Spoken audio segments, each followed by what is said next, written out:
everybody and welcome back to my channel. So for today's video I've made myself another read or get rid list for the year of 2026. I did this I think I did this last year or the year before, and I had a lot more books on that list. This time I only have 7 books on this list, so it's not as extensive as the last time I did this, but that's because I've already gotten rid of a bunch of books off of my TBR that I knew I wasn't going to read, and I'm a lot more intentional now with the books that I do buy and that I do genuinely want to read. So the first book on this list is The Nanny by Lana Ferguson, or Lana Ferguson, whatever it is. The reason that this one is on this list is because I've had this book for such a long time. I think I bought this like 2-3 years ago from the works. I don't even actually know when this book came out. Let's double check. Okay, this came out in 2023.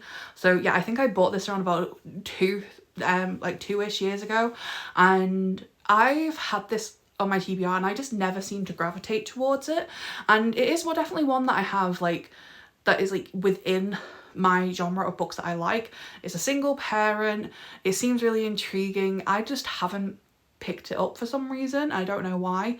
So I've decided that if I do not read this book this year, then I'm just gonna have to get rid of it, because I've had so many books on my shelves for so long that I can't just keep them all sitting there. So yeah, that is the first one on this list. Up next we have Girl Abroad by Elle Kennedy. The reason this one is on this list is because this is one that I was umming and ahhing about when I was doing my book unhaul. So I decided to add this one to this list. The reason I added this one is because I love the Off Campus series by Elle Kennedy. I love Off Campus. I love the Campus Diaries series, and I really like the Briar U series as well. And I love that entire universe. But I've read one other book by Elle Kennedy, which was called, oh god, I can't even remember what it was called.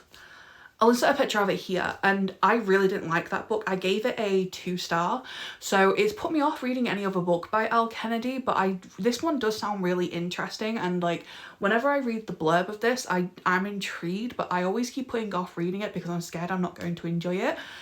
But I do definitely want to give it a chance, so this is one that I'm going to try and force myself to read this year. If obviously I don't enjoy it, I will just DNF the book, but this is one that if I haven't read by the end of this year, I will be getting rid of it. And when I say getting rid of it, I mean I'll either put it up on my Vinted or I'll take it to a charity shop. But that is book number 2 on the list. Okay, up next on this list we have By the Orchid and the Owl by Mariah Montoya. This one I can't even remember when I got this. It was a little while ago. It was gifted to me, and it seems intriguing, and I do like the thought of it, but every time I read the blurb of this book, by the time I go back to it, I have no clue what this book is about again, but every time I read the blurb it sounds really interesting to me. And I do want to read more fantasies, but I'm already in the middle of so many fantasy series at the minute, so I'm just kind of umming and ahhing of whether I want to start a new one. I say that as if I didn't just add 3 more fantasy books to my March TBR. Oh well. But yeah, no, this one I'm just a little on the fence about. I do want to give it a try. I'm just not 100% sold. So this is one that I do want to try and give a read before the end of the year. And if I don't, then, like I said, we'll be getting sold. Up next, we have one that I purchased in March of 2024. I know exactly when I purchased. Was it March or May? I think it might be May of 2024. And I know when I purchased this because I purchased this the first time I ever met M, and that is Signs of Cupidity by Raven Kennedy.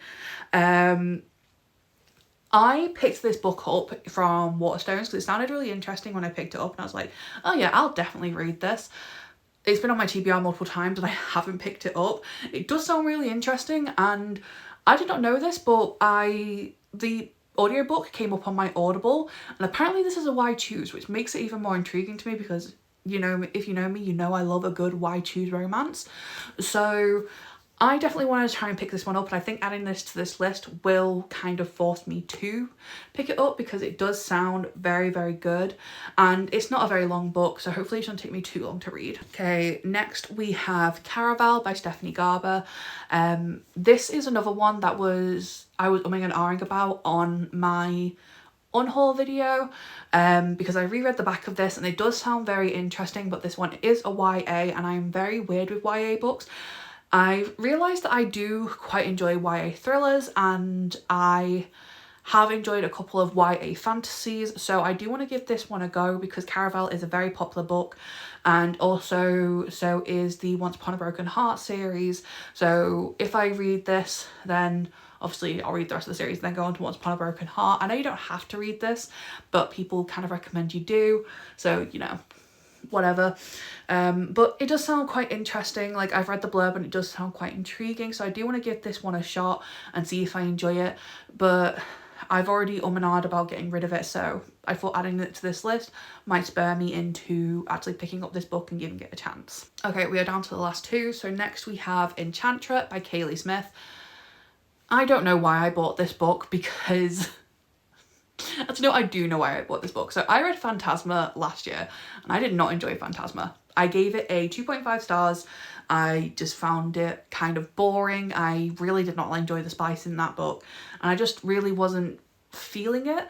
But after I read it, I kept thinking about the book, and then I was like, okay, well, I kind of think I want to read the sequel. So I picked up Enchantress, but now it's just on my TBR. So I picked it up and then I never started it.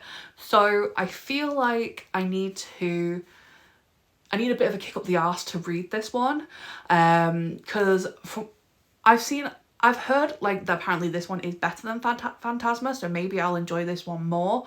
That's not the case for everyone, but some people said they enjoyed this one more than Phantasma, so I want to give it a go, see if I enjoy this one more. If not, then obviously I will just DNF and get rid of it, but I needed some inducement to actually pick up this book to read it, and I think I need to do it soon before I completely forget what Phantasma was about, because I don't want to have to put myself through rereading Phantasma again. And then the final book on this list is Hopeless by Colleen Hoover. I do want to read this because obviously Em really loves this book and I trust Em's recommendation, so I do really want to read this. I want to give myself that push to even more of a push to read it, but I'm kind of going out of my Colleen Hoover era. I do enjoy some Colleen Hoover books, but they're not really ones I get drawn to that much. I only have a couple on my shelf now, and this is the last Colleen Hoover that I have on my shelf that I haven't read, so this one needs to get read this year. I don't know much about it, but I never really know much about the books that Em recommends me, and I always end up loving them. So who knows, maybe this will be the exact same case, because I have enjoyed all the Colleen Hoovers that I have read. So hopefully this one will be the same. But yeah, that is the last book on this list. And I do hope that I pick it up. I haven't even had this one that long. I think I bought this like mid towards end of last year, but I'm just not really much of a Colleen Hoover reader anymore. Like, I know my very specific books that I enjoy and what specific genres I enjoy, so yeah, but hopefully if I add this to this list, maybe I will actually pick it up and read it. But yeah, no, those are the 1, 2, 3, 4, 5, 6, 7 books on my read or get rid list for this year. Hopefully I do actually attempt to read all of these books, because I don't want to just have to get rid of them because I didn't pick them up. But if I don't pick them up by the end of the year, then I obviously have no intention of reading them, because a lot of these have been on my TBR for long enough, and they're ones that I've questioned whether I want to get rid of them.